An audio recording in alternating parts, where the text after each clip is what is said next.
Assalamualaikum warahmatullahi wabarakatuh. Innal hamdalillah nahmaduhu wa nasta'inuhu wa nastaghfiruh wa na'udzu billahi min shururi anfusina wa min sayyiati a'malina.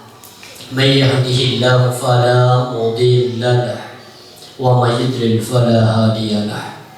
Asyhadu an la ilaha illallah wahdahu la syarika lahu wa asyhadu anna Muhammadan abduhu wa rasuluh la nabiyya wa la rasulah ba'dah.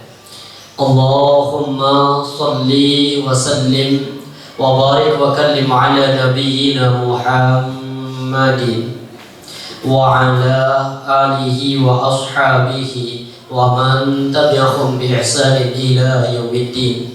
Amma ba'du. Qala Allah ta'ala fil Qur'anil Aziz, a'udzu billahi minasy syaithanir rajim. Wasari'u ila maghfiratin min rabbikum wa jannatin 'arduha as-samawati wal ardh u'iddat lil muttaqin. Wa qala fi ayatin ukhra, ya ayyuhalladzina amanu taqullaha wal tanzur nafsum ma qaddamat lighad wattaqullaha innallaha khabirum bima ta'malun. Wa qala Rasulullah sallallahu alaihi wasallam fi hadithi, ya ayyuhan nas khudhu minal a'mali ma tutiqun fa innallaha la yamallu hatta tamallu wa inna ahabbal a'mali ila Allah ma dama wa in qalla. Sadaqallahul azim wa sadaqa rasulul karim wa nahnu ala dhalika minasy syahidin. Alhamdulillahi rabbil alamin. Para jamaah Majlis Ta'lim Thuraiya yang insyaallah senantiasa dalam lindungan Allah Subhanahu wa taala. Semoga kita hidup dalam kondisi di atas dinul Islam, dan semoga Allah mewafatkan kita semuanya dalam kondisi yang husnul khatimah. Karena seorang sahabat Nabi yang bernama Umar bin Khattab, beliau pernah mengatakan, ma u'atiyal amdu ba'dal Islam ni'matan khairun min akhin salih. Kata beliau, tidak ada nikmat yang terbesar yang Allah berikan kepada kita setelah dinul Islam kecuali punya saudara-saudara yang saleh. Hari ini Allah berikan keduanya dalam kehidupan kita. Allah berikan kita hidayah masuk dalam Islam. Ini nikmat terbesar. Tanggung jawab kita sekarang bagaimana kita akan mati di atas dinul Islam, ini yang berat. Makanya seorang Nabi Yusuf, beliau mengajari sebuah doa yang sangat indah, yang saya yakin para ibu-ibu jamaah hafal doa ini. Bahkan mungkin kita sering membaca doa ini yang Allah abadikan di dalam surah Yusuf ayat yang ke-101. Apa kata doa Nabi Yusuf? Rabbi qad ataitani minal mulk wa 'allamtani min ta'wilil ahadits fatiras samawati wal ardh anta waliyyi fid dunya wal akhirah tawaffani muslima wa alhiqni bis salihin. Sering pakai doa ini.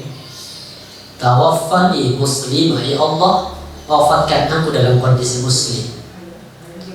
Wa alhiqni bis salihin, kumpulkan aku bersama dengan orang-orang yang saleh. Artinya apa? Matikan aku husnul khatimah dan masukkan aku ke dalam surga. Kenapa beliau mengajari doa ini pada selevel Nabi? Makanya di surah Al-Fatihah itu ada ayat yang ke-6, Ihdinas siratal mustaqim. Tunjukkanlah kami Allah ke jalan yang lurus, artinya minta hidayah. Kenapa bisa minta hidayah? Padahal kita sudah di atas dinul Islam. Kenapa kok terus kita baca minta hidayah? Kalau kata Ibnu Qayyim al-Jauziyah ada 5 alasan kenapa minta hidayah. Saya nggak bahas itu. Hanya yang paling terakhir kata beliau, Karena kita tidak ada yang menjamin kita akan mati dalam kondisi membawa hidayah. Ini yang paling penting. Di antara 5 tingkatan. Jadi ada 5 tingkatan itu. Kenapa minta hidayah? Pertama orang bodoh. Yang kedua orang setengah pintar. Yang ketiga orang pintar. Yang keempat orang yang senang beramal. Yang kelima kalangan para nabi. Ini tingkatan-tingkatannya. Cuma lain waktu mungkin kita akan bahas itu. Tapi intinya hanya satu. Yang nomor 5 itu apa? Tidak ada yang menjamin kita akan mati dalam kondisi membawa dinul Islam. Ini menunjukkan kita terus melemah di hadapan Allah. Kita harus tahu waktu. Walaupun yang sudah tahajud istiqamah belum tentu mati muslim. Ada yang sudah istiqamah, bahkan ada seorang sahabat yang selevel sahabat dipuji sama Abu Bakar As-Siddiq kekuatan iman beliau. Namanya siapa?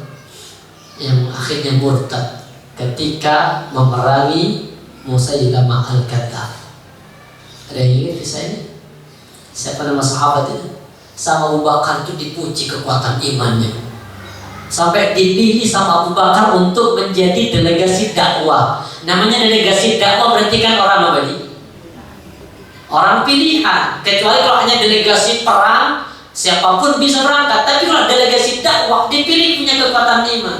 Berangkat ke sana mendapati Musailamah itu pengikutnya buahnya, sampai kemudian dia memilih ini agama yang benar, ini nabi yang benar, dia tinggalkan. Dan sampai kata Nabi apa? Dirsul kafir finnar. Gigi geraham orang kafir di neraka itu sebesar bukit Uhud. Ibu bayangkan dulu, satu gigi gerahamnya itu sebesar bukit Uhud. Kita, ya Allah, sebesar bukit Uhud itu seperti apa? Bahkan dijabarkan lagi apa kata Rasulullah, ma baina manqibal kafir finnar, jarak 2 pundak orang kafir di neraka, kanan sama kiri itu seperti apa? Masiratul talata dirraqib al-masraq. Itu butuh 3 hari perjalanan siang dan malam dengan kendaraan yang tercepat. Kendaraan tercepat di zaman Nabi itu kuda. Kuda itu paling cepat per jamnya 50 km, kalikan 24, kalikan 3. Akan ketemu kurang lebih 1600 km. Itu berpundak kanan ke pundak kiri orang di dalam neraka. Allah jadikan wasat untuk apa? Kata Allah di surah An-Nisa, liyadhuqul adab, agar mereka bisa merasakan adab. Kalau kecil kayak kita langsung masuk ke neraka, gak nyampe 1 menit, sedetik hangus, maka Allah jadikan besar. Kullama nadijat juluduhum, kata Allah, setiap kulit-kulit mereka itu hangus, kulit-kulit mereka itu hancur, badalnahum, kami ganti, kata Allah, dengan kulit yang baru. Ganti kulit saja itu kayak apa? Nyeseti apa? Sapi itu kayak gitu gantinya. Belum apanya? Dibakarnya. Badalnahum, kami ganti, kata Allah. Apa? Juludan, kulit-kulit ghairah yang lain. Untuk apa ya Allah? Liyadhuqul adab. Tebelnya kulit saja itu 3 hari perjalanan. Tebelnya kulit. Para zaman rahmat ya Allah, maka nikmat yang terbesar yang Allah hadirkan dalam kehidupan kita itu adalah nikmat hidayah. Jaga, sering perjuangkan. Maka kalau Allah sudah memberikan kita hidayah, tanda cinta Allah kepada kita, Allah akan kumpulkan kita bersama dengan orang-orang yang soleh. Ini kan majlis ta'lim ini. Saya jujur, saya wajah-wajah yang asing. Ini satu, kenal Pak Din Zaifu. Karena saya ngisi di masjid beliau setiap hari Sabtu, apa ya, genap. Tahu beliau. Yang lain ini wajah-wajah yang asing. Ya ada sebagian. Habis itu saya ke daerah ini baru nginjak sekarang. Saya buka di map tadi subuh tahajud 28 menit, oh cepat. Ternyata wow ya. Jujur saya baru perdana ke sini. Cuma pernah ditelepon sama Ustaz Latif Usman, itu disuruh ngajar di Ma'had hari Jumat. Cuma waktu saya nggak cukup. Habis hari Jumat ini sebenarnya kan jadwal kajian di Mertojoyo di dekatnya Unika. Cuma tak geser waktunya karena di sana fleksibel. Gak apa-apa Ustaz. Alhamdulillah. Jadi maka hari ini wajah-wajah yang baru saya perhatikan, jenengan perhatikan wajah saya juga. Ingat kalau jenengan nanti masuk surga duluan. Jadi kalau jenengan masuk surga duluan itu berjanjilah pada Allah cari wajah saya di surga. Ini hadis sahih sampai Nabi katakan hatta idza kharasal mu'minuna minan nar. Ketika orang-orang mukmin itu diselamatkan oleh Allah dari api neraka. Ini masuk dalam surga. Sampai awal kata Nabi, "Fawalladzi nafsi biyadi." Demi jiwa orang yang berada di dalam genggamannya. Apa kata Rasulullah? "Ma minkum bihadin bi asyadda munasyadatan lillah fil istiqsa'il haqqil mu'minan minal mu'minina lillahi yaumil qiyamah." Ada orang kata Nabi yang dia sudah berada di surga tapi gak mau menikmati dari surga. Kenapa? Dia mencari nasib saudaranya, mencari nasib temannya, mencari suaminya, mencari orang tuanya, mencari keluarganya, mencari majlis taklimnya. Makanya perhatikan wajah-wajahnya, pandangi satu demi satu. Karena insya Allah wajah-wajah orang yang saleh itu menunjukkan pandangan. Kemudian kalau sudah di surga, cari saudaranya. Kalau nggak dapat di surga, apa kata Nabi?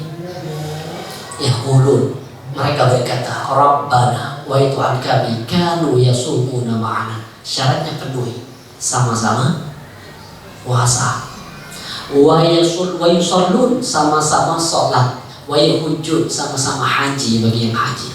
Fayuqalu lahum, dikatakan Allah kepada mereka, akhriju man araftum. Allah mengatakan, coba dicek barangkali masih nyangkut di neraka.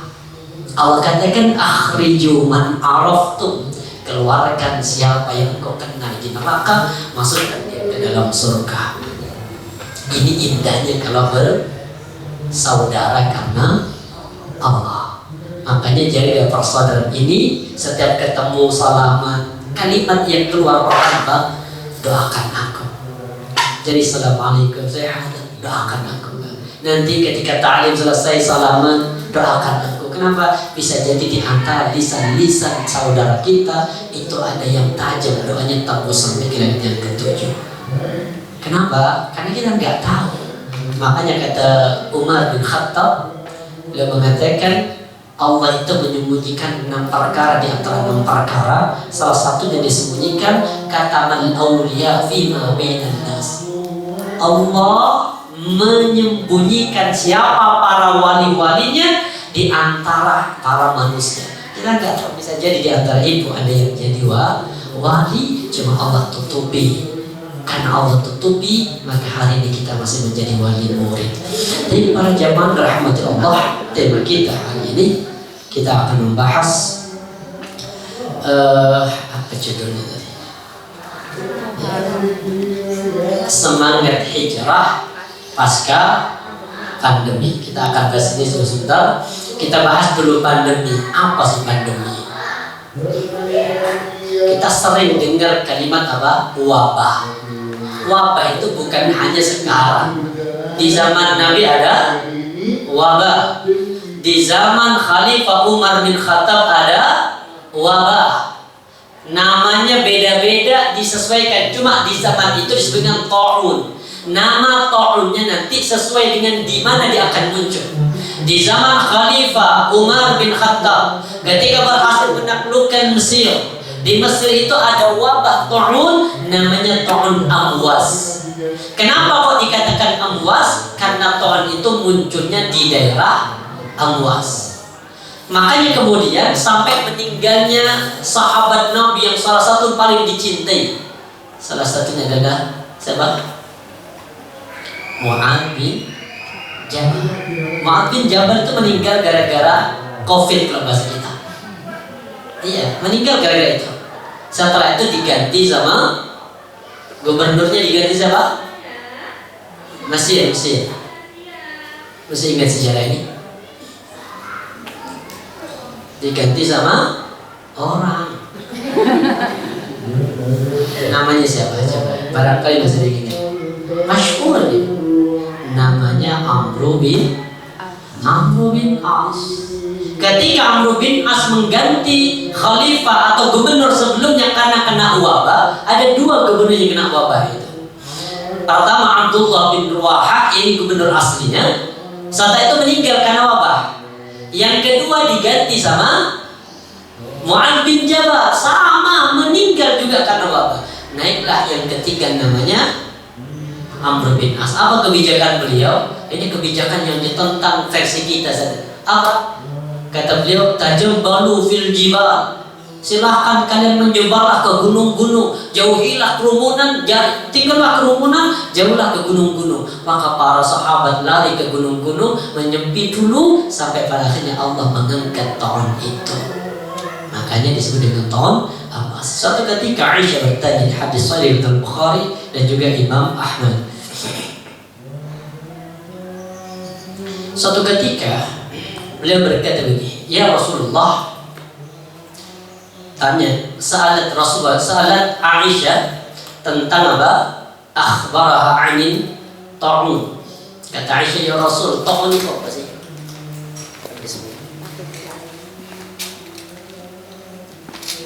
Waktunya habis belum?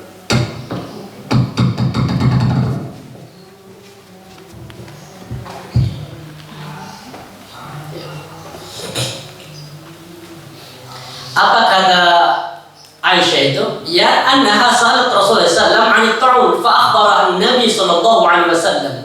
Apa kata Nabi? Ta'un itu annahu kana 'adzaban yab'athu Allahu 'ala man yasha. Ta'un itu apa? Azab yang Allah mengutusnya kepada siapa yang Allah kehendaki. Jadi fahami dulu, setiap ada wabah, apapun nama wabahnya, itu adalah azab yang Allah utus kepada siapa yang Allah kehendaki. Walaupun dulu Ustaz Somad bilang apa? Ini azab dari Allah, semuanya menentang. Ini hadisnya sahih. Azab bagi siapa? Bagi yang Allah kehendaki. Tapi ingat, faj'alallahu rahmatan lil mu'minin. Kata Nabi, apapun nama wabahnya, apapun nama ujiannya, seberat apapun, ingat, itu rahmatan lil mu'minin, sebagai rahmat bagi orang-orang yang bertakwa. Perlu difahami. Jadi azab bagi siapa yang Allah kehendaki, rahmat bagi orang karena bagi orang beriman itu apapun, itu semuanya apa? Kebaikan. Sampai Nabi mengatakan ajaban dari mukmin, orang mukmin itu urusan menakjubkan. Ajaban dari mukmin, takjub. Kenapa? Anna umrahu kullu khair, semua urusan mukmin itu baik. Dikasih ujian wabah, apa? Baik. Kenapa? Karena dia bersabar dengan itu. Dikasih nikmat, dia bersyukur, dia baik. Makanya kata Nabi, semua bentuk ujian apapun tanda cinta Allah kepada hambanya, salah satunya Allah akan memuji hamba itu. Jadi semakin diuji, itu berarti Allah semakin ajak semua orang yang gak pernah sakit, nikmat terus. Bukan berarti orang yang anaknya diuji masuk rumah sakit, kasihan itu, melakukan dosa apa. Jangan. Bisa jadi tanda cinta Allah kepada hamba. Ingat apa? Diuji. Apa kata Nabi? Rasulullah mengatakan, idza ahabba qauman ibtalahum. Allah itu kalau cinta pada satu kaum, ibtalahum, maka pasti hamba itu akan diuji oleh Allah. Makanya di antara nabi yang disebut dengan apa? Ulul azmi. Masih ingat ada berapa ulul azmi? Ulul azmi. Nimim. Dari siapa? Nun pertama apa? Nu. Yang kedua Ibrahim. Terus Mim Musa. Isa. Baru Muhammad. Nimim. Nimim. Nuh, Ibrahim, Musa, Isa, Muhammad. Kenapa disebut dengan ulul azmi? Ulul itu artinya pemilik. Azmun itu tekad yang kuat. Kenapa? Karena ujiannya dahsyat. Semakin berat ujiannya, maka akan semakin tinggi derajatnya kelak pada hari kiamat. Makanya kata Nabi, ini ada hadis yang sahih, kelak pada hari kiamat ketika kumpul di padang mahsyar, manusia ada dua kelompok. Kelompok pertama disebutnya ashabul musibah. Yang kedua kelompoknya namanya ashabul afiyah. Jadi ashabul musibah, ashabul afiyah. Ashabul musibah itu adalah orang-orang yang sepanjang hidupnya Allah turunkan banyak ujian. Maka ahlul musibah ini nanti yang pertama kali dihisab oleh malaikat. Kenapa dihisab pertama? Karena hisaban orang-orang yang ahlul musibah itu mudah dan cepat. Kenapa mudah dan cepat? Karena dosanya sudah habis. Sakit, bersabar, dosanya habis. Ketemu suami agak nakal, bersabar. Makanya subhanallah, istri itu kalau dapat suami yang mohon maaf ya kurang baik, bersabar, surga bagi seorang istri. Makanya ada manajemen konflik rumah tangga, ada di dalam kitab Minhajul Muslim, nanti dibuka seperti apa manajemen konflik. Ada di surah An-Nisa, apa? Di surah An-Nisa itu ada ayat nusyuzahunna. Kalau seistri nusyuz, apa caranya biar berubah? Pertama, fa'iduhunna, nasihati dulu. Setelah dinasihati apa? Wahjuruhunna fil madaji, pisah raja. Istri tidur di dapur, suami di kamar. Ini bisa raja, maksudnya pisah. Lihat kamarnya make satu. Pisah ranjang itu gak harus pisah tempat tidur itu. Pisah ranjang itu bisa jadi suami apa? Mendiami ibu, mendiamkan, gak ngajak bicara. Itu masuk nusyuz. Jadi gak harus pisah ranjang. Dan gak boleh pisah ranjang dengan pisah rumah, itu gak boleh. Maksudnya tetap pisah ranjang dalam satu komplek rumah. Gak boleh si istri dikirim ke rumah orang tuanya, gak boleh. Wala tahjur illa fil bait. Dan gak boleh dipisahkan kecuali di dalam rumah. Baru setelah itu diapain? Dipukul. Tapi pukul yang tidak wala tadribul wajha. Setelah di situ dipukul apa nasihatnya? Kalau masih gak manut, panggil hakim. Dia apain? Dinasehati. Tapi kalau yang laki yang nusyuz, gimana caranya? Laki yang ini tadi kan siapa? Perempuan. Tingkatan berubahnya itu dengan cara itu. Ini Al-Quran di surah An-Nisa 13. Gimana kalau yang nusyuz laki? Maka kalau yang nusyuz laki itu perempuannya bersabar, datangi suaminya minta damai. Ini Al-Quran. Jadi suami yang nusyuz bukan suami yang datang, tapi istri datangi. Mas, aku kurang apa? Contoh, maaf nusyuznya mungkin apa? Tertarik dengan wanita yang lain. Aku kurang apa? Apa masakanku yang kurang enak? Atau mungkin pelayananku yang kurang maksimal? Aku minta maaf, kita damai. Bahkan kalau perlu, Mas, tolong kurangi jatah bulananku. Sampai itu khusus. Surga bu. Bisa. Apa dikatnya? Dalam rumah tangga ini ujian ya. Ujiannya katanya kan apa? Surga. Katanya itu. Jadi mohon maaf, kalau ada suami yang nuwakal itu, artinya nakal itu bisa jadi karena asbab dalam rumah tangga yang gak nyaman kan. Maka istri datang, wis kita damai. Kalau 1 bulan dikasih mungkin jatah 5 juta, minta wis jadikan 4 juta gak apa-apa, yang penting aku jangan dicerai. Itu bagi perempuan. Minta didamai, bukan suami minta damai, istri minta damai. Kemudian wis kurangi dari 5 juta, wis kurangi dari 3 juta gak apa-apa, yang penting jangan aku dicerai, karena itu surganya. Subhanallah. Siap? Agak berat nih.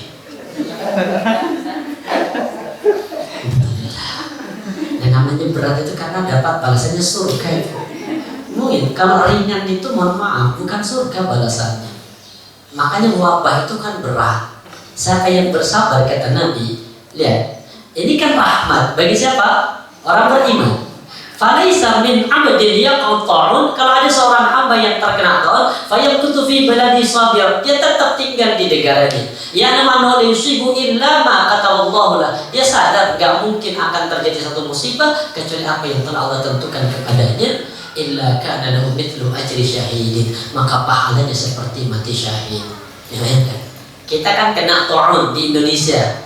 Wis aku bersabar, aku tetap tidak akan pernah lari ke luar negeri, gak akan lari kemana, aku tetap tinggal di Indonesia. Dengan satu hal, aku yakin tidak mungkin terjadi satu apapun yang menimpa kepada diriku kecuali atas izin Allah. Ma asaba min musibatin fil ardi wala fi anfusikum illa fi kitabin min qabli an nabrah. Gak mungkin terjadi satu apa-apa yang terjadi di muka bumi, gak mungkin terjadi juga pada diri kecuali sudah tercantum di Lauhil Mahfuz. Kalau orang sudah bersabar yakin dengan takdir Allah, qadarullah, Allah jadikan dia terkena musibah, meninggal dengan perantara ta'un ataupun covid, maka matinya syahid. Sampai sedetail itu dalam Islam. Jadi satu musibah apapun itu tanda cinta Allah kepada hambanya. Makanya bisa jadi ada yang diuji dengan anak, ya kan? Ada yang diuji dengan istri, ada yang diuji dengan suami, ada yang diuji dengan materi, ada yang diuji dengan musibah. Semua ujian-ujian ini itu Allah untuk mengetes sampai di mana kualitas imannya. Kalau semakin bersabar, Allah akan tinggikan derajatnya. Makanya nanti ahlul musibah ketika berada di padang mahsyar, ini yang pertama kali nanti akan dihisab. Setelah dihisab kemudian mengatakan, ya Rabb, sudah selesai ya Rabb. Lah kok cepat sekali? Bagaimana kami tidak cepat ya Rabb? Karena dengan musibahnya dia bersabar, maka dosa-dosanya apa? Dosa-dosanya terhapus. Apa kata Allah? Allah langsung berfirman begini, kembalikan wahai malaikat semua yang aku ambil di dunia, yang mungkin diuji dengan sakit sampai kemudian apa? Hilang kebahagiaan, gak bisa berjalan atau tidak bisa sujud atau kemudian tidak bisa makan enak. Kata Allah, kembalikan dulu semuanya aku ambil.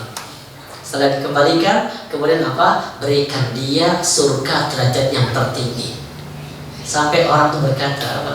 Seandainya aku tahu musibah itu balasnya seperti ini, aku rela di muka bumi tubuhku dicabik-cabik kalau tahu balasannya adalah surga seperti ini. Makanya subhanallah, belajar dari Nabi siapa? Ayub. Nabi Ayub berapa tahun diuji oleh Allah? Berapa tahun? Nabi Ayub. Sedikit saya biar paham dulu. Nabi Ayub itu usia 30 tahun baru nikah. 30 tahun nikah. Usia 31 sampai 50 aman, rumah tangganya bahagia, penuh dengan harta.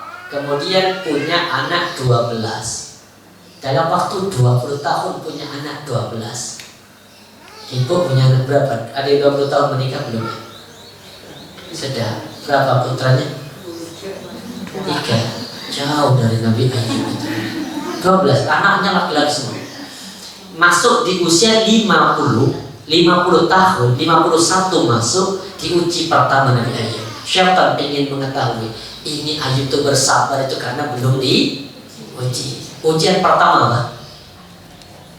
Pertama, anak lagi makan, 12 anak lagi makan, nongkrong makan di dalam rumah. Tiba-tiba kemudian Allah jadikan runtuh rumahnya. 12 anak seketika itu meninggal, laki-laki semua. Tapi beliau tidak pernah sedikit pun mengurangi kualitas ubudiyah beliau kepada Allah. Tetap husnuzon aja. Setan menggoda, Ayub, Tuhanmu itu bahasa Tuhanmu itu sudah gak cinta padamu. Maksud 12 anak laki-laki dimatikan semua dalam waktunya. Nabi Ayub gak peduli dengan itu. Akhirnya setan, ya wajar, hanya apa? Hanya anak. Coba yang diuji sekarang harta. Padahal hartanya Nabi Ayub itu umumnya 2 bukit itu penuh dengan apa? Kambing-kambing peliharanya milik Nabi Ayub. Dalam waktu seketika semua kebun-kebunnya, semua kambing-kambingnya mati dalam 1 hari. Jadi kayak ada apa? Terbakar semua itu. Jadi semua terbakar, kebun-kebunnya milik Nabi Ayub habis. Semua kemudian binatang ternaknya habis. Tapi Nabi Ayub tidak pernah kemudian merasa apa? Tidurni oleh Allah. Nah, tetap istiqomah berdoa dan tetap istiqomah beribadah. Syaitan juga tidak putus asa. Coba, itu kan hanya anak, itu hanya harta. Sekarang kita coba siapa?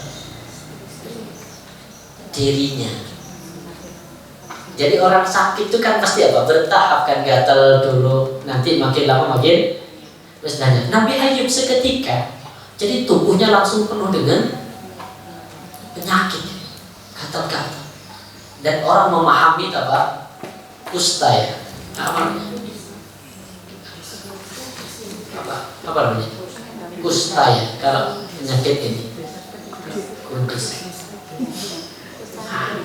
Kemudian apa? Penduduk kampung itu meyakini ini bahaya. Ini apa? Menolak. Akhirnya sama penduduk kampung diusir. Padahal penduduknya subhanallah, penduduknya itu semua aja cinta pada beliau. Kenapa? Karena terkenal orang dermawan, terkenal orang baik. Tapi karena kena wabah itu, kena penyakit takut menular, akhirnya diasingkan. Beliau orang yang paling cinta pada istri. Cemburuan banget itu ya. Saking cemburunya Pak. Suatu saat itu beliau rambut istrinya dipotong, mangkal Nabi Ayub. Demi Allah kalau aku sembuh aku pukul kamu sebanyak 100 kali. Karena kan mungkin dipotong hilang apanya? Cantiknya versi. Ternyata setelah tahu itu beliau, karena gak ada yang mau dimakan, gak ada apa sudah. Kenapa gak ada? Karena habis semua itu. Akhirnya istrinya itu rambutnya itu dijual untuk menghidupi keluarga itu. Setelah tahu Nabi Ayub kalau rambutnya dipotong itu dijual untuk menghidupi keluarga, Nabi Ayub nyesal. Tapi sudah ada kalimat wallahi, maka mau tidak mau harus dihukum. Di usia 18 tahun dari sakitnya. Ini berarti sudah usia berapa? 68. Istrinya bilang, wahai Ayub, berdoalah kepada Allah, kau seorang nabi. Bukan aku tidak sabar Nabi Ayub. Aku bukan tidak sabar wahai suamiku. Tapi banyak di antara penduduk-penduduk yang sudah rindu dengan nasihat-nasihatmu. Apa kata Nabi Ayub? Tidak, berapa tahun aku sudah diuji Allah? Sudah 18 tahun. Nanti kalau sudah 20 tahun, kan 20 dari usia 30 ke usia 50. Kalau nanti sudah usia 20 tahun dari sakit ini, baru aku akan berdoa kepada Allah. Benar Ibu, usia 20 tahun dari sakitnya itu, Nabi Ayub itu gak berdoa minta sembuh, gak. Hanya apa? Rabbi anni masaniyaturruh wa anta arhamur rahimin. Ya Allah, Engkau sudah uji aku dengan banyak apa? Kesulitan. Anta arhamur rahimin, Engkau itu Rahman yang maha pengasih. Gak pernah minta ya Allah sembuhkan. Gak sudi berapa? Malu kalau minta disembuhkan. Bayangkan Ibu dengan kita baru terasa mulai panas hidup mau hilang. Itu doanya Allahumma rabban nas adhibil ba'syid. Kita minta sembuh padahal belum sakit. Padahal bisa jadi tidak ada satu musibah sekecil apapun kecuali pasti di sini ada Pak. Ada menghapus dosa dan ada pahala. Jangankan kena tusuk, kena duri sekalipun yang kita injak, kita bersabar, itu hapus dosa dan juga akan mengangkat derajat. Nah, kita belum panas, baru terasa kayak mulai kayak pertama nyari obat dulu, habis itu doa Allahumma rabban nas. Terus dengan cara apa Allah akan menggugurkan dosa-dosa kita? Iya, belajar dari Nabi Ayub sampai pada akhirnya usia 70 tahun. Setelah berdoa, bukan doa minta sembuh, hanya minta apa? Ya Allah, kasihanilah hamba, bahasa kita, kasihanilah ya Allah, aku ingin melanjutkan dakwah. Karena Nabi Ayub itu sedang berbuang hajat, mau kemana itu dituntun sama istri. Saat lagi dituntun, Nabi Ayub buang hajat agak jauh, istrinya menjauh kan. Setelah itu apa? Balik, ditunggu, kak balik-balik, iki Ayub iki. Ternyata ketemu dengan laki-laki yang muda banget, padahal usia sudah 70. Ternyata lebih muda daripada usia 50 tahun sebelum kena penyakit. Tanya, ketemu laki-laki yang jalannya agak kan sakit. Ternyata yang ditanya itu siapa? Ayub. Pulang ke rumah, dengar semua penduduk, subhanallah. Jadi cara Allah. Jadi Allah kalau ngasih musibah itu pasti ada batasannya. Artinya nih, contoh ibu dikasih musibah, tak kasih coba musibah 2 tahun. Kalau ibu bersabar dalam waktu 2 tahun, tahun yang ketiga Allah kembalikan semua yang Allah ambil. Cuma kadang dikasih jatah 2 tahun, 1 tahun wis gak kuat. Akhirnya itu yang disebut dengan apa? Putus asa dari rahmat. Jangankan itu Ibu, mohon maaf ya, kita menjaga orang tua kita yang sakit, masuk rumah sakit sering, doa kita apa? Ya Allah, minta yang terbaik ya Allah. Jadi kan ada orang tua, ya Allah, minta yang terbaik ya Allah. Minta apa itu? Minta apa itu? Mungkin, ya Allah, kalau wafat pun aku sudah ikhlas ya Allah. Cuma bahasnya pakai minta yang terbaik. Padahal Nabi gak boleh begitu. Apa kata Rasulullah? La yatamannayanna ahadukumul maut bidurrin nazala fi. Tidak layak kalau ada orang yang kena satu musibah, karena dia berdoa, ya Allah matikan aku ya Allah dengan musibah ini. Wis gak kuat ya Allah. Kan kita jaga orang tua itu kan apa? Ya musibah yang Allah timpakan pada orang tua karena ketuaan atau karena sakit, kita yang juga ikut kena. Bersabar apa tidak? Maka gak boleh ya Allah, minta yang terbaik ya Allah. Minta apa itu?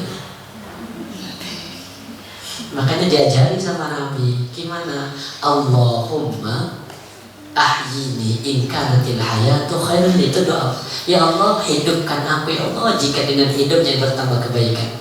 Wa tawaffani in kanatil wafatu khairan li. Dan wafatkan aku ya Allah kalau dengan wafatnya adalah yang terbaik bagiku.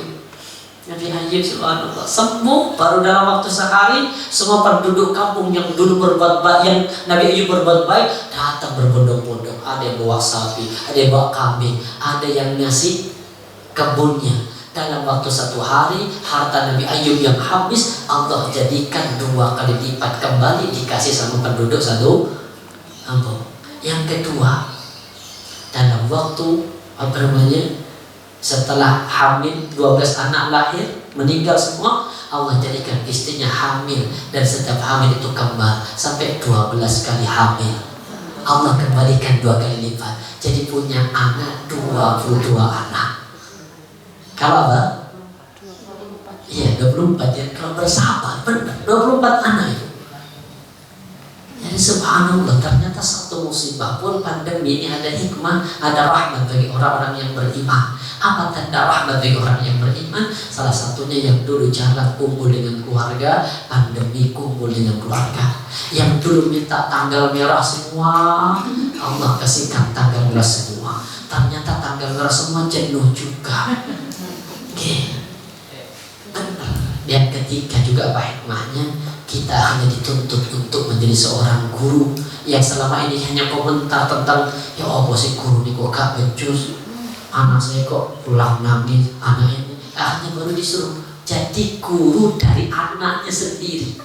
Ada kalimat yang apa? Anak iso apa sih kok dedel temen. Bayangkan seorang guru ibu yang dalam satu kelas bisa jadi ada 20, ada 30 dengan karakter yang berbeda, disuruh perhatikan satu-satu, bisa atau tidak? Makanya husnudon pada guru, apapun dimanapun husnudon. Jangan pernah ibu di grup kemudian Ustaz juga becus, jangan, karena di situ akan ada rahmat. Kita baru diuji 2 anak, wis tolong ajari sendiri. Apa komentar di grup? Ustaz aku sih ngajari, aku yang ngerjain, anak PR orang tua yang ngerjain, kemudian nanti apa? Disuruh bayar SPP juga. Subhanallah. Jadi setiap musibah apapun ini, pandemi sudah mengarah kepada endemi, insyaallah. Ini berarti kenapa? Ada batas pasti. Bersabar ada batas. Ketika kita bersabar, Allah akan mengangkat ini. Maka sekarang momentum bagi kita tepat untuk hijrah, memperbaiki diri. Kenapa harus hijrah? Kita bahas ini. Kenapa harus hijrah? Karena kita sadar ya, pergantian tahun itu akan menunjukkan apa? Jatah hidup kita makin berkurang. Tahun baru Hijriah, besok tahun baru Hijriah. Kita buka Al-Quran, kita buka Qurannya di surah Ar-Rum ayat yang ke-54. Surah Ar-Rum ayat yang ke-54.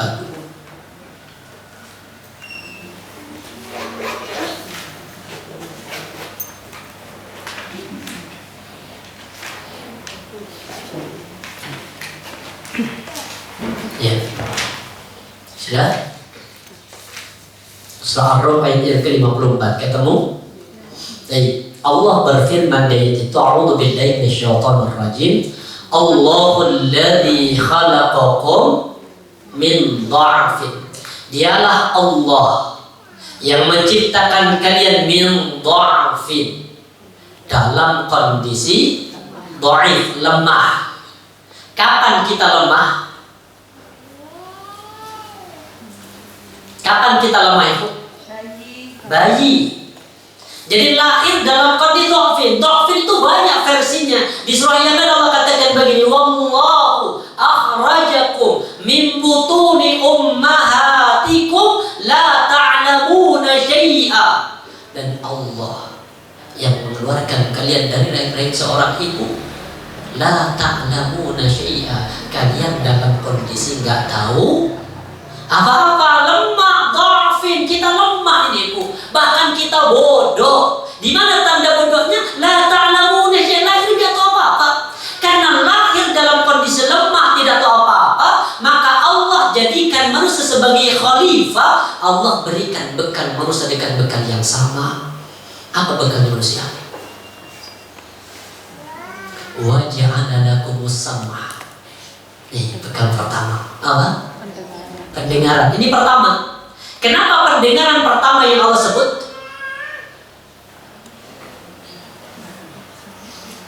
Padahal Allah akan ciptakan 3 kan? Wa ja'alakumus sam'a wal absar wal af'idah, fuad, bukan qalbun.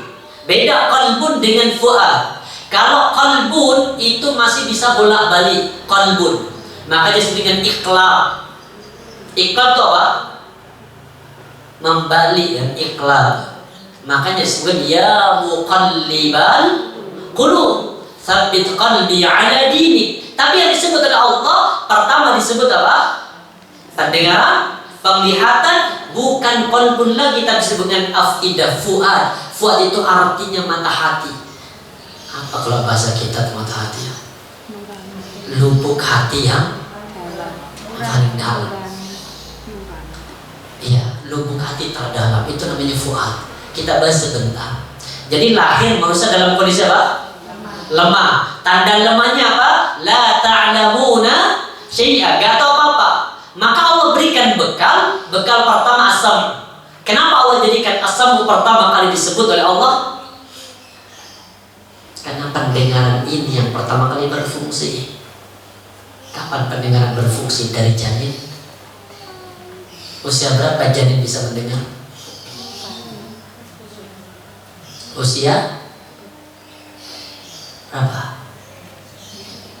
120 hari dari masa kehamilan. Ditiupkan ruh, maka telinga mulai berfungsi. Makanya kan ada terapi orang yang hamil sering diperdengarkan murotal. Kenapa? Karena fungsi telinga sudah bisa berfungsi. Beda. Saya punya seorang dosen itu. Ada 2 anak itu diteliti. Pertama, anak pertama itu ketika orang tuanya, istrinya hamil itu sering diperdengarkan lagu-lagu klasik yang nada getarannya agak kenceng itu. Apa lagu-lagu jazz kata beliau. Anak pertama itu lebih aktif, sedangkan anak yang kedua nggak pernah diperdengarkan apa. Anak yang kedua lebih kalem. Maka ternyata pendengaran bisa berfungsi. Setelah berfungsi, baru apa yang kedua? Wal absar, penglihatan. Dua ini itu pasti kalau kita gunakan, ilmu akan masuk, hidayah akan masuk, tembus ke dalam hati, maka hati sudah tidak disebut dengan kata qalbun, tapi disebut dengan fuad. Jadi dengan ta'lim kayak begini, kalau hanya bawa telinga saja, ya habis. Dalam waktu pulang di perjalanan merotol sampai rumah hilang. Kenapa? Karena hanya pendengaran. Kenapa? Karena Allah katakan jangan hanya dengarkan dong. Maka nanti kalau hanya dengerin saja pengajian ini, nanti kitabnya namanya Fathul Jari. Ini berat.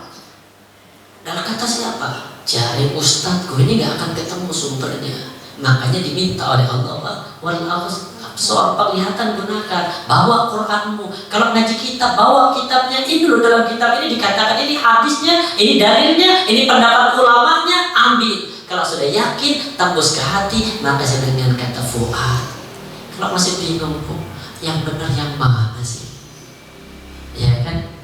Kita mungkin beda pendapat antara menyentuh wanita dalam kondisi punya wudu batal atau tidak. Kalau mazhabnya Syafi'i, batal jika wanitanya ajnabi, wanita asing. Maksudnya wanita yang bukan mahram. Istri batal apa enggak? Ajnabi apa enggak istri itu? Enggak, orang asing apa bukan? Orang asing. Pengikatnya hanya kalimat qabil tuh. Kalau ini putus, selesai kan ikatan. Makanya kalau mazhab Syafi'i, suami menyentuh istri dalam kondisi tidak ada alas, batal versi beliau. Versi Imam Ahmad nggak batal. Kenapa? Karena yang dimaksud menyentuh wanita itu bukan sentuhan kulit ketemu dengan kulit, tapi apa? Mohon maaf, sentuhan itu artinya berhubungan suami istri. Kenapa kok pakai kalimat sentuhan? Karena Al-Quran telah kalamullah tidak akan menunjukkan sifat yang vulgar di dalam Al-Quran, maka menggunakan bahasa istilah sentuhan. Terjadi perbedaan. Yang benar kusin di sini. Ini kalau masih yang benar yang mana? Masih apa namanya? Kolbun masih bisa bola. Tapi kalau sudah fuad, kenapa? Untuk nembus ke fuad itu satu, telinga pernah mendengar, mata melihat. Oh, ini loh hadisnya, Rasulullah ternyata pernah menyentuh istrinya dalam kondisi sholat, waktunya sujud. Kan waktunya sujud tahajud, kaki istri apa? Selonjor. Ketika waktunya sujud, diapain sama Nabi? Dicubit. Boleh nyubit. Tapi nggak boleh cubit-cubit, namanya geser, ditarik. Oh, berarti Nabi pernah. Terus aku yakin nggak batal. Selesai. Rasulullah pernah. Aisyah satu malam tidur, kehilangan Rasulullah. Dicari sama Aisyah pakai tangan, itu kan gelap kan. Rasulullah kalau tidur itu memang semuanya mati, lampu ditutup. Setelah itu ternyata mendapati kedua kaki Nabi dalam kondisi sujud. Ini menjadi pelajaran bahwa kalau orang sujud kakinya itu harus rapat. Karena satu tangan itu bisa menyentuh kedua kaki, berarti kakinya rapat. Tapi Nabi gak menghentikan apanya? Salatnya, berarti menyentuh gak batalkan. Mantap, wis aku pilih itu. Terlepas orang lain milih. Kenapa? Ini namanya fu'ad, tembus ke hati. Makanya Allah katakan kita lahir dalam kondisi lemah. Sampai kapan kelemahan? Lanjut aja. Tsumma ja'ala min ba'di dha'fin quwwatan. Kemudian Allah jadikan jadi lemah menjadi kuat. Apa tanda kuatnya? Mulai berfungsi semua. Mata berfungsi, telinga berfungsi, badan juga sudah mulai membesar. Badan juga mulai menguat. Maka perjalanan kita itu, ini kalau di Al-Quran ada kalimatnya, wa fi anfusikum afala tubsirun. Tidakkah kalian memperhatikan apa yang ada pada diri kalian? Ini pertama, jari kelingking. Ini usia berapa? 1. Naik ke usia 25. 25 tahun. 25 masih naik ke usia 40.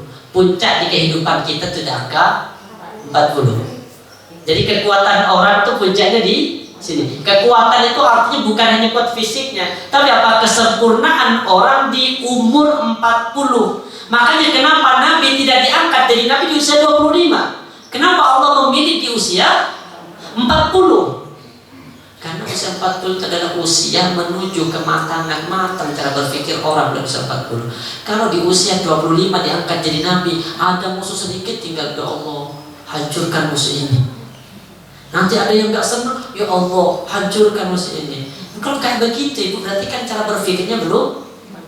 Makanya kalau sudah mencapai 40, itu kita berada di puncak kehidupan kita. Setelah puncak kemana? Lihat ayatnya kan di surah itu yang tadi. Tsumma ja'ala min ba'di quwwatin dha'fa. Setelah kuat menjadi lemah, balik turun ini.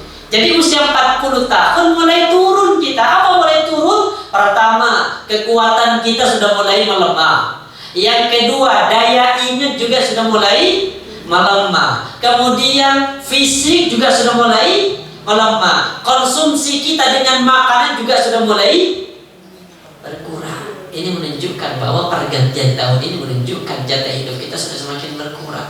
Ada yang sudah usia 40.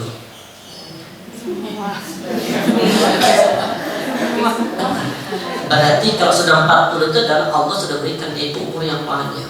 Makanya Allah minta di usia 40 itu banyaklah berdoa kepada Allah yang Allah berikan di surah Al-Ahqaf itu. Rabbi awzi'ni an ashkura ni'mataka allati an'amta 'alayya wa 'ala walidayya wa a'mala salihan tarda wa aslih li fi dhurriyyati inni tubtu ilaika wa inni minal muslimin. Ini khusus untuk yang 40 tahun yang hafal. Kalau belum nanti nunggu 40. Karena sudah diperintah di usia 40. Karena 40 ini fase perubahan. 40 tahun.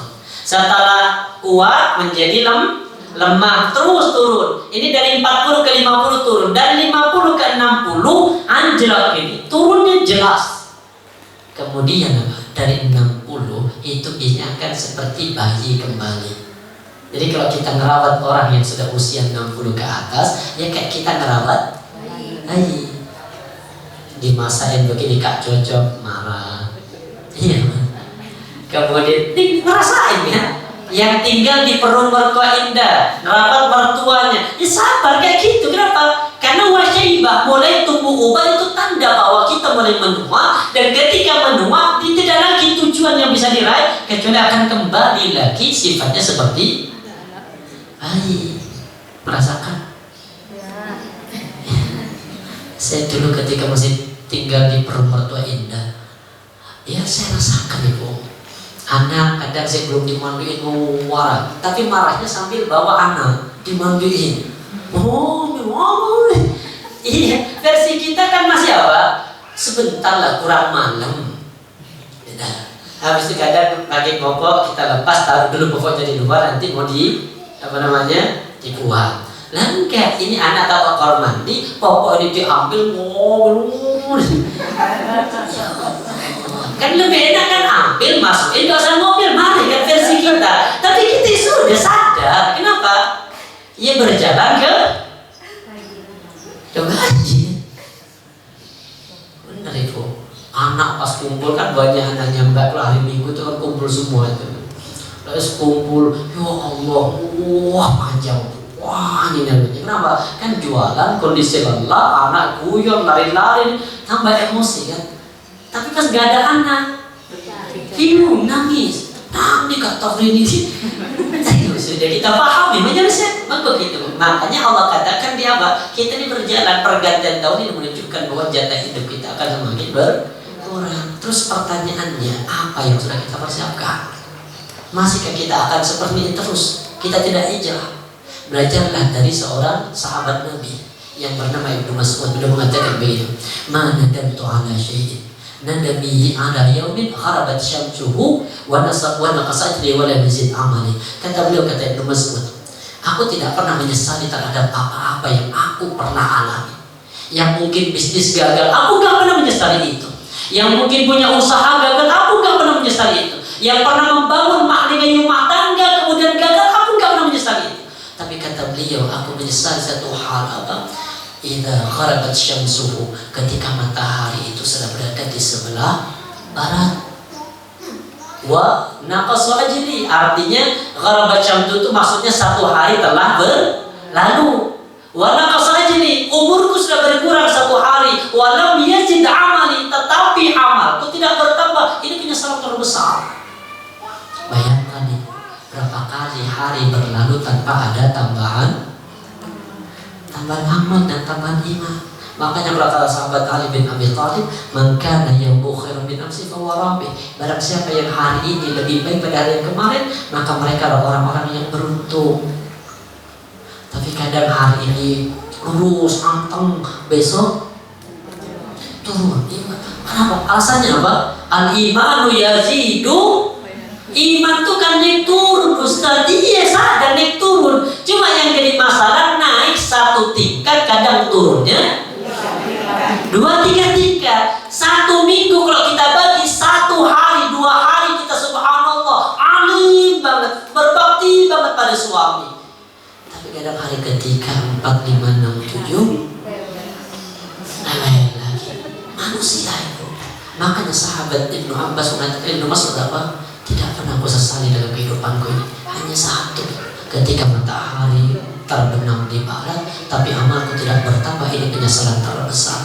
Makanya seorang ulama namanya Rabi'ah al-Adawi, di keterangan yang lain ini pendapatnya ulama namanya Hasan al-Basri, apa kata beliau? Innaman nas, kata beliau, innama anta ayyam, wahai manusia, sesungguhnya kalian itu ibarat kumpulan hari-hari. Kita itu hanya ibarat kumpulan hari-hari. Idza dhahaba yawmun dhahaba ba'duka. Kalau hari pergi sedikit demi sedikit pergi, maka sedikit demi sedikit anggota tubuh kita juga akan ikut pergi. Apa yang pergi? Dulu kita sehat, sekarang mulai kita duduk dulu 1,5 jam duduk anteng tuh masih kuat. Sekarang jujur, ini artinya sadar ibu bahwa kita berjalan menuju Allah. Belok kanan, sebentar kiri, kemudian nanti kita sadar artinya apa? Kita ini sudah berjalan menuju Allah, dan kita bukan berjalan naik tapi berjalan turun. Faf'al, makanya kita belajar hijrah. Kenapa harus hijrah? Karena hijrah itulah yang akan merubah nasib seseorang. Nabi Muhammad itu ketika masih belum hijrah di kota Makkah nggak berkembang. Kenapa tidak berkembang? Dalam waktu 13 tahun pengikutnya yang ikut kurang lebih hanya 200-an orang atau 150-an orang itu. Bayangkan ketika di Madinah. Dan ini subhanallah ya, kenapa Nabi memilih Madinah untuk tempat hijrah? Padahal kaum muslimin hijrahnya kemana? Kaum muslimin hijrah kemana? Sebelum ke Madinah, kemana? Habasyah, Ethiopia, di Afrika. Tapi kenapa Nabi gak hijrah ke situ? Padahal di sana apa? Di sana damai, aman, bahkan dilindungi sama Raja Najasyi. Ketika ada orang-orang kafir Quraisy dari Makkah datang ke sana minta kembalikan ini membawa agama-agama yang baru dan mengacaukan agama-agama kami, kembalikan ke Makkah.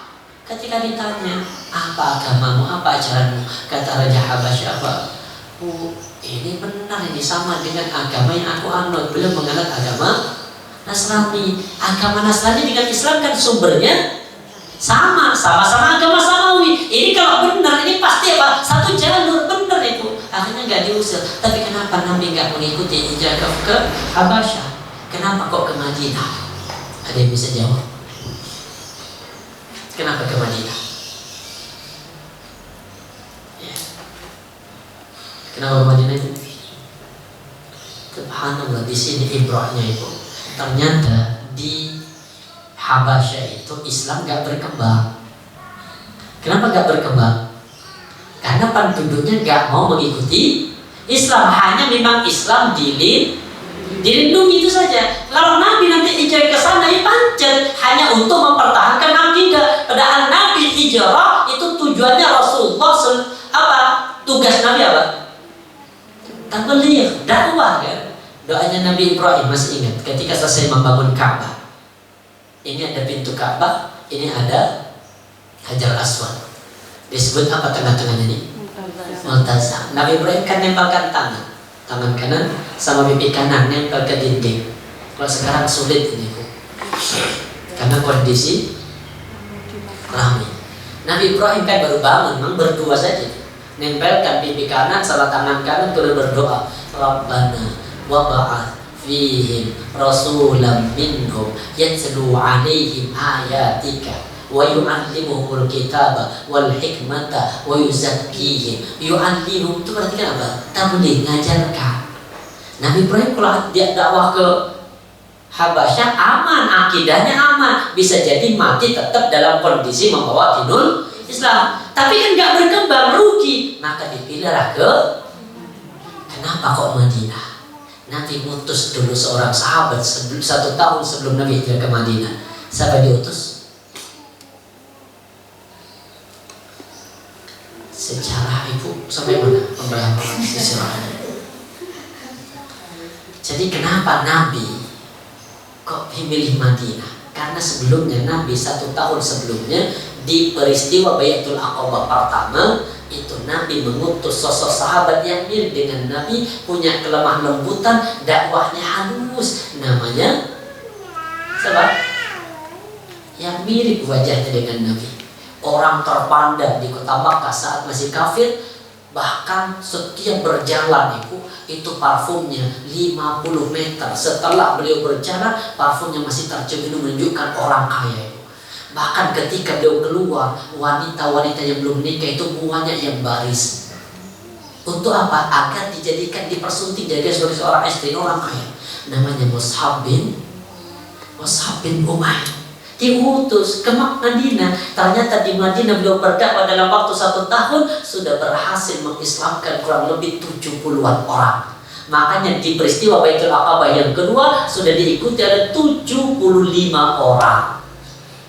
Berarti kalau bisa hijrah ke Madinah, Pak, aku sama dengan ibu bikin talim, kok pancet, emang peluru, mulai 10 tahun yang lalu 2. Ini kalau kayak begini mungkin coba cari apa lokasi, mungkin lokasinya yang kurang tepat. Jadi penting strategi ini. Atau strateginya yang kedua apa? Undang bikin acara makan-makan. Udah benar ibu. Strategi dakwah Nabi itu apa pertama? Ketika turun ayat wa anzir ashiratakal aqrabin, ini diingat. Makanya kalau melihat sejarah gimana sih tahapan Nabi berdakwah, ketika turun ayat Iqra bismi rabbikal ladzi, diangkat jadi Nabi. Turun surah apa? Al-Muzammil, ya ayyuhal muzammil, ya ayyuhal muddaththir, fa'andir, bangkitlah Muhammad, fa'andir. Fa'andir itu artinya berikan peringatan. Berarti diangkat menjadi seorang Rasul. Dakwah Nabi. Nama dipakai apa dakwahnya? Sembunyi-sembunyi 3 tahun. Turun ayat yang ketiga. Artinya tahapan yang ketiga dakwah. Wa anzir ashiratakal aqrabin, wa Muhammad, kasihlah peringatan kepada orang-orang terdekatmu. Maka Nabi strateginya pakai undangan makan-makan. Datanglah 45 orang. Ada Abu Jahal, ada Abu Lahab, ada Hamzah, ada Abu Thalib, ada Abbas, anak-anak pamannya semuanya hadir, bibit-bibitnya hadir, kumpul. Itu strategi dakwah. Jadi kalau nanti bikin majelis taklim gak berkembang, bikin acara apa? Strategi awal. Setelah bagus, dakwahnya mulai diterima, mulai lepas. Kenapa? Untuk menghilangkan ketidakikhlasan. Jelas? Makanya kenapa Nabi hijrah ke Madinah? Karena ini tolok ukur kesuksesan Rasulullah. Maka kita harus hijrah. Kenapa harus hijrah? Kita buka di Al-Baqarah 218. Al-Baqarah 218.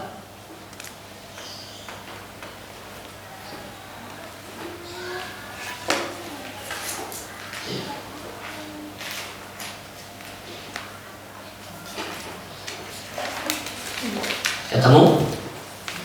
Al-Baqarah 218. Apa bunyi ayatnya?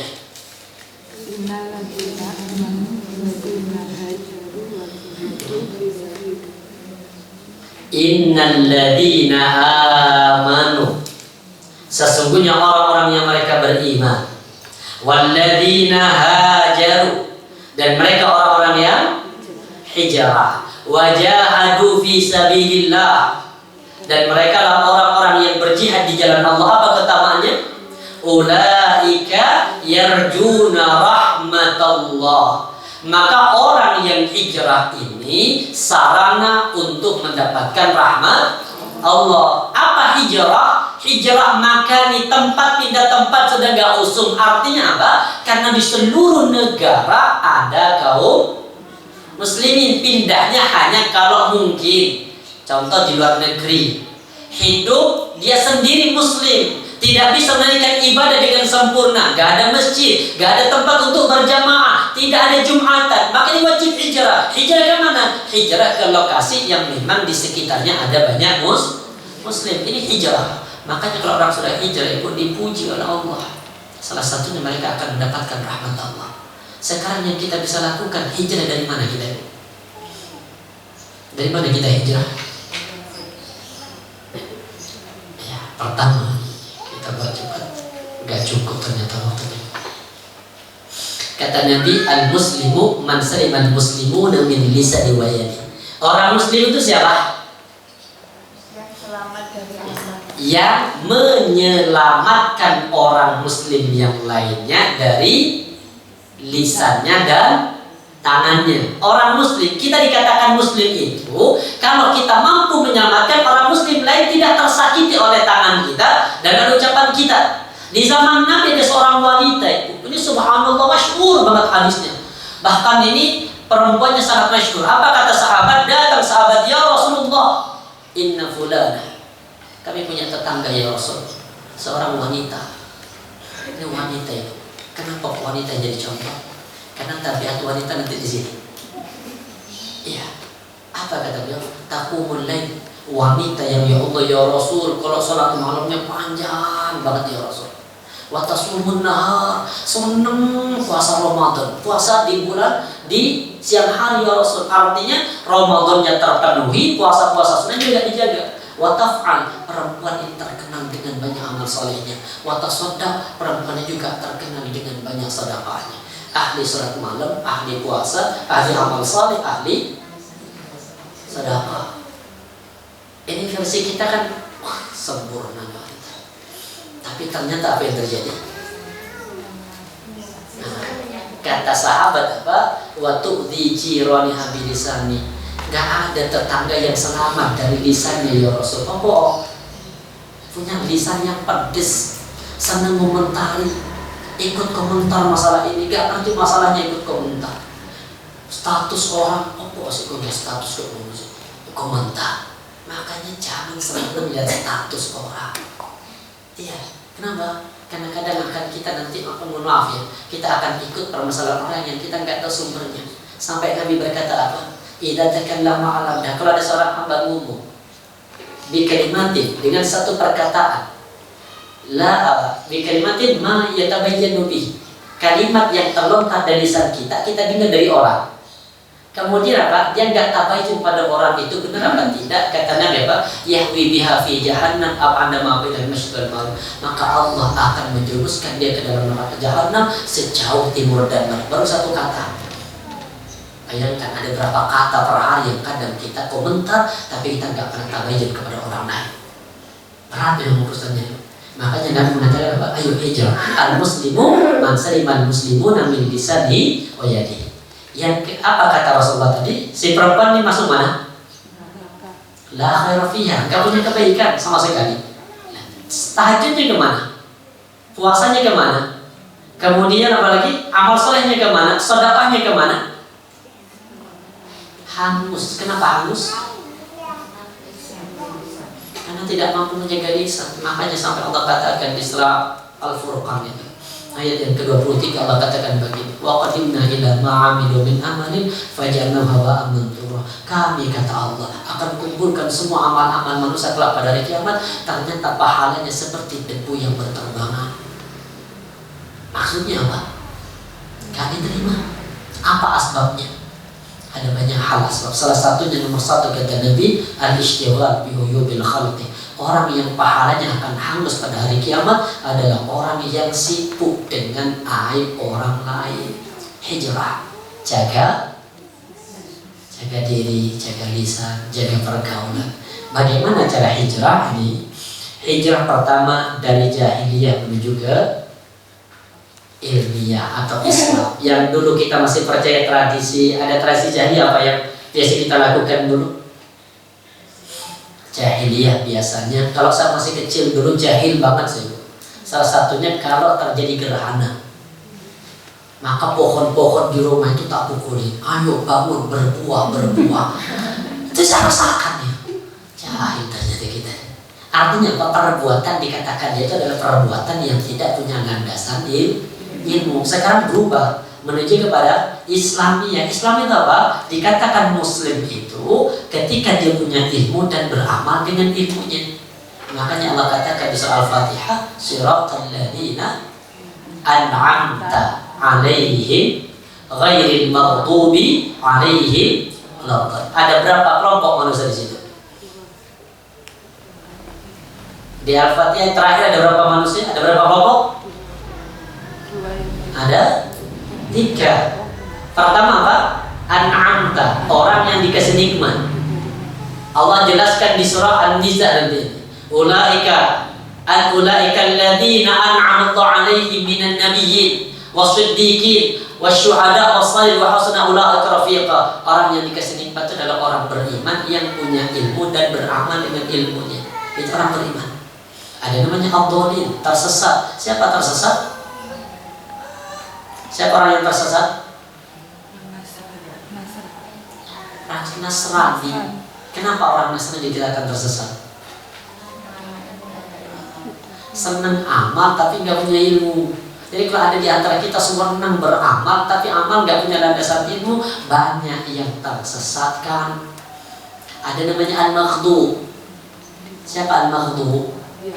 Yahudi. Kenapa Yahudi dimurkai oleh Allah? Punya ilmu, senang belajar, tapi ilmunya nggak dipakai untuk beramal. Maka ada di antara kita itu yang seperti itu. Artinya kita itu berada di antara 3. Bisa jadi an-namta, bisa jadi kita apa? Al-Dhalin, tersesat. Apa bentuk tersesat? Banyak tersesat kita. Mau menikah, masih menghitung apa? Hari, cari hari baiknya. Mau pindah rumah, dihitung ininya dan sebagainya. Itu masih jahil. Sudah, kita hijrah. Yang kedua apa?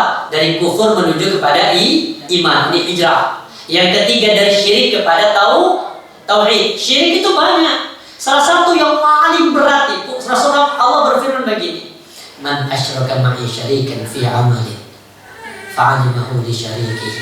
Siapa kata Allah yang membuat tandingan bersamaan dengan aku dalam satu perbuatan, maka ketahuilah perbuatan itu hanya untuk sekutuku.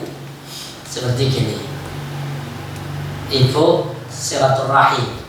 Niatan itu apa? Niatannya untuk mencari ridho Allah. Kemudian dalam silaturahim itu ada tujuan yang lain. Apa?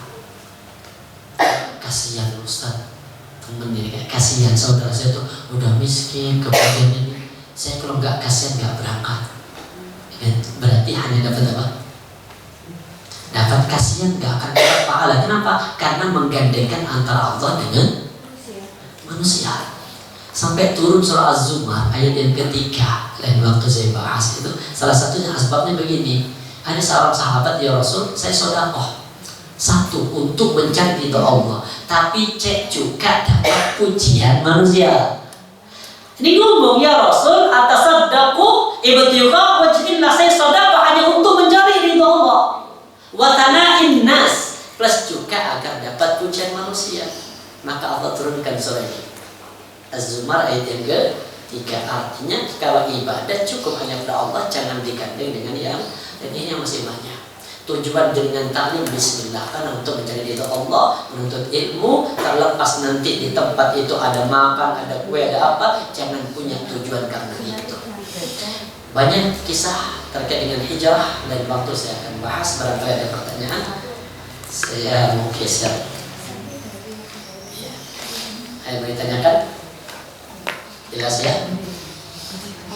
Monggo, karena kita masih berada di setelah pandemi, motivasi kembali untuk hijrah. Hijrah itu apa? Menjadi pribadi yang lebih baik. Yang dulunya melakukan ibadah gak ada dasar ilmu, sekarang cari. Kalau gak ada ilmunya gak usah.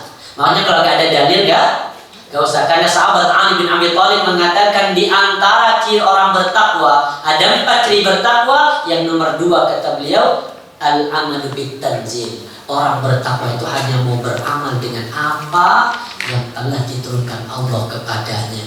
Maksudnya sibuk dengan amalan yang ada dalil. Nggak ada dalil, belum tentu diterima. Bahkan pasti nggak Gak diterima, wong yang ada dalil saja belum tentu diterima, apalagi yang gak ada contoh, gak ada dalil. Jangan tersibukkan dengan itu. Waktu kita sudah semakin hari semakin berkurang. Usia 40 itu sudah masuk fase kematangan. Usia 41 sampai 60, kalau para sahabat itu membagi 41 sampai 60 disebut menuju persiapan. Ibu mana ini? 1 sampai 20 pertumbuhan, 21 40 kematangan, 41 60 persiapan.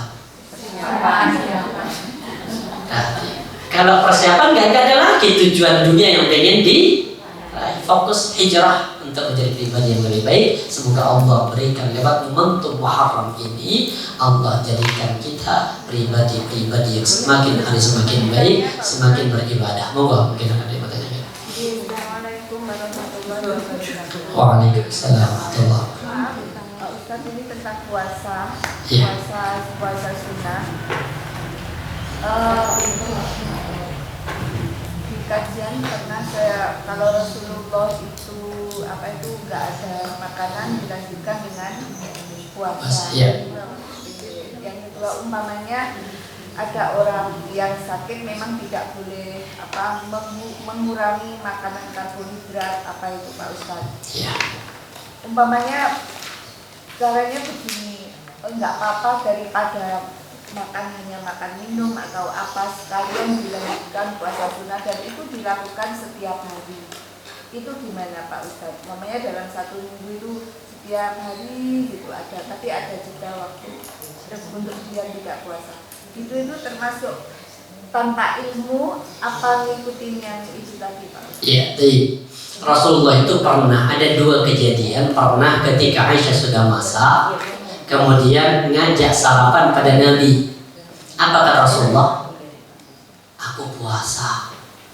Kecewa Aisyah itu karena sudah masak khusus untuk Nabi, karena waktu itu memang gilirannya Aisyah, karena Nabi itu kan istrinya banyak. Jadi artinya gini, jangan kemudian dijadikan praktek Aisyah, karena jenengan kan istri satu-satunya.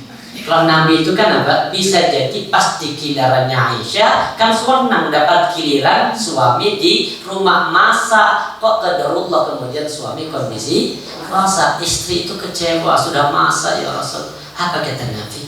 Ayo kita sarapan. Artinya begini, membahagiakan orang itu satu kewajiban. Maka jangan mempertahankan satu ibadah sunnah hanya gara-gara ingin menyempurnakan sunnah tapi merayakan yang wajib. Salah satunya itu. Jadi kalau jenengan bertamu ke rumah orang, kemudian sudah dimasakin, wis disuguhkan, dan maaf Mbak, aku poso Mbak. Tuan rumahnya kecewa Mbak, ya Allah wis tak masakin, doa enak ini. Bismillah, buka. Jenengan dapat pahala puasanya sempurna, plus dapat pahala membahagiakan orang lain juga, itu pahala wajib. Maka dapat 175. Nabi suatu saat kemudian apa? Tidak ingin mengecewakan sebenarnya itu. Apa? Aku ingin Nabi itu tanya Aisyah, masakan apa hari ini? Ya Rasul, nggak ada apa-apa ya Rasul. Belum sempat masak, memang nggak ada yang mau dimasak. Nabi itu nggak ingin menjadikan istrinya itu kecewa dan gopoh mencari. Nabi bilang apa? Oke, aku puasa. Ingat ya, berarti Nabi dari subuh belum makan apa-apa. Beda dengan kita kan, di habis pulang dari masjid kadang camilan ya makan. Kalau ini kan sudah masak pun belum ya. Ya aku tak puasa, nggak bisa karena sudah ada makan. Kemudian bagaimana kalau niat hanya untuk berpuasa terus-menerus? Ada puasa yang dilarang. Salah satunya apa? Dawam, terus-menerus. Terus-menerus itu artinya puasa ini dilarang. Kenapa? Karena setiap pribadi kita ada hak. Ada hak apa? Ada hak makan, ada hak puasa yang memang harus terpenuhi. Maka lebih baik solusi, karena Nabi mengatakan apa? Puasa yang terbaik, afdalus syiyami ba'da Ramadan, puasa yang paling utama setelah puasa Ramadan apa? Syiyamu Dawud, puasa Nabi Dawud. Berarti kalau setelah itu gak ada lagi puasa yang paling utama setelah Ramadan. Bahkan kalau nanti puasa Daud bersamaan dengan puasa Ayyamul bid bersamaan dengan puasa Senin Kamis, pas hari itu nggak puasa tetap lanjutkan puasa Daudnya. Hari Kamis contoh, waktunya memang nggak puasa karena Rabu kan puasa. Wis menisan tak puasa Senin Kamis, gak bisa. Yang terbaik itu adalah puasa Daud. Gak ada yang terbaik lagi setelah puasa Daud. Maka lebih baik biar berdalil, jangan setiap hari puasanya. Ambil saja puasa Daudnya per hari, tetap dibatalkan. Artinya apa? Nggak puasa walaupun harus menjaga karbohidrat. Tetap lebih baik itu, Bu. Kenapa? Kalau terus tak puasa, niatannya puasa apa akhirnya? Akhirnya kan nanti niatannya puasanya apa? Puasa kesehatan. Iya, itu berubah jadinya. Jadi tetap ambil yang ada dalil plus manfaat. Jadi itu artinya hanya sebatas manfaat. Seperti apa? Ada perintah sholat duha. Apa keutamaan sholat duha? Salah satunya mencukupkan rezeki di hari itu. Kalau jadikan sholat hanya biar cukup rezekinya, pahalanya gak dapat. Itu hanya bonus. Jangan seperti salah satu ustaz kan, siapa yang sedekah 1 juta DP akan kembali 10 juta. Kayak begini kan bukan dalil, artinya nggak bisa diiming-imingi dengan materi, karena bisa jadi nanti yang kembali bukan materi, tapi apa? Bisa jadi kesehatan, bisa jadi kebahagiaan, bisa jadi yang soleh anaknya, istrinya makin solihah. Itu tanda balasan dari Allah yang tidak harus berupa materi. Insya Allah seperti itu. Kelas? Terakhir. Assalamualaikum Ustaz. Waalaikumsalam. Ini pertanyaan saya kurang ilmu dan nggak bisa menjawab. Anak saya kemarin kan sudah mulai beranjak remaja. Iya. Saya dahului hidup itu harus bersabar, sabar ujian. Iya. Kenapa ada yang miskin, ada yang kaya, pernah cukup atau kurang gitu. Terus katanya gini, kalau Allah menguji kita itu kalau sampai orangnya itu sampai stres gimana Bu? Itu siapa yang salah? Gitu. Saya tuh bingung. Karena hidup itu semuanya tuh ada nikmat waktu kita dapat musibah, ujian, pasti Allah cukupi gitu. Tapi kayaknya kurang puas jawaban itu. Iya, tapi siapa yang salah? Yang salah yang gila gitu aja. Yang stres. Artinya apa? Begini gambarannya. Nah, ya mungkin jenengan nanti lebih baca lagi. Coba gini dulu di zaman Nabi, jauh sebelum Nabi Muhammad itu ada kaumnya Nabi Musa yang apa? Yang baru masuk Islam dari kalangan orang yang ini artinya memang harus tahu dalil dulu. Maksudnya gitu, mereka disiksa, bahkan dipotong tangannya, dipotong kakinya, sedikit pun gak pernah meninggalkan perintah Allah. Ini siapa yang salah? Artinya apa? Gak boleh kemudian diuji stres, berarti yang salah itu apa? Allah. Enggak. Allah katakan nanti dibuka di Al-Baqarah. Apa kata Allah? La yukallifullahu nafsan. Itu aja sudah. Nah, kenapa kok stres? Berarti dia itu ketika diuji oleh Allah tidak mau taqarrub kepada Allah dan tidak minta solusi dari Allah. Akhirnya kadang minta solusi dari manusia, bukan menambah solusi tapi menambah masalah. Makanya kalau baca Al-Fatihah suratul ladzina an'amta 'alaihim, kalau diartikan secara umum, ya Allah, saya punya masalah ya Allah, saya butuh solusi darimu ya Allah. Maka kata Allah, suratul ladzina an'amta 'alaihim, solusi yang kalau aku lakukan, solusi itu mendatangkan ridhomu ya Allah. Ghairil maghdubi 'alaihim, bukan solusi yang akan mendatangkan murkamu. Gak punya duit, solusinya apa? Merampok contoh. Ini berarti kan mendatangkan apa? Murka. Pengen kaya ke Gunung Kawi. Ini kan berarti solusi bukan solusi dari An'amta, tapi solusi apa? Al-Maghdu. Jadi kalau di pertanyaan kayak begitu ya jangan langsung dilawan. Namanya anak itu kan pasti bertanya dengan kayak begitu. Suruh baca kisah-kisah bagaimana kisah orang yang sebelumnya. Sama dengan kayak begini. Allah itu siapa yang menciptakan? Ya kan anak kecil gitu yang belajar kan. Siapa yang menciptakan kita?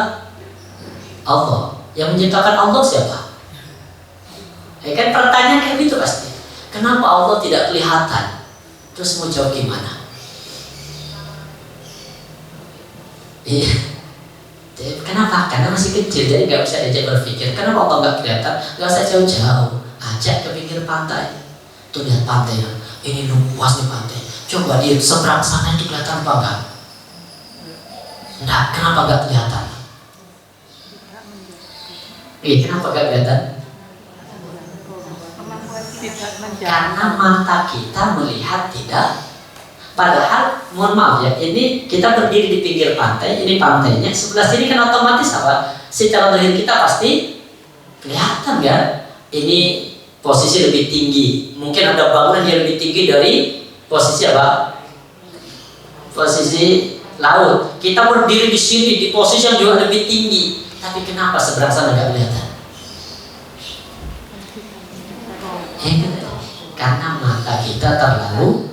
Jadi anak nggak bisa, ya nggak bisa Allah kelihatan. Tuh Allah kan bohong. Lo kenapa bohong? Terus kayak gitu. Jadi perlu kalau bisa diajak dipikir. Kalau kayak dengan sudah SMP cari bahasa, ajaklah ke rumah sakit. Nah, itu dia tuh.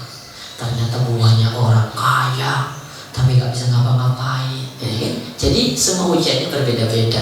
Kadang kita melihat ujian miskin aja, padahal banyak orang kaya mau makan gorengan loh, dengan gorengan apapun selama masih ada bismillah. Berarti kita ya Pak kaya.